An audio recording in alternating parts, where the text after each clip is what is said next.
माझं नाव doctor Deepak Prakash Phatak. I am practising as consulting physician in Dhayari Pune since 12 years.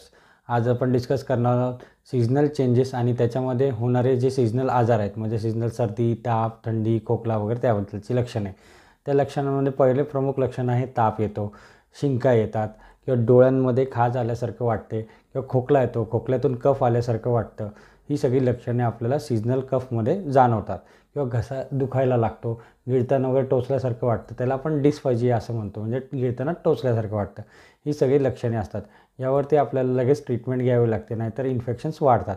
त्यापासून जी बचावाची काळजी जी आपल्याला करायची आहे ते म्हणजे आपण इंडोर्स राहून किंवा म्हणजे जास्त धुळीच्या ठिकाणी जायचं नाही, किंवा आपण बाहेरनं आलो असेल तर कपडे चेंज करायचे, किंवा रूममध्ये आपल्याला सारखं डस्टिंग करत असतो आपण, किंवा जी धूळ आली असते ती डस्टिंग करावी लागते. आणि सारखं सॅनिटायझेशन करायचं असतं, हँडवॉश करायचे असतात.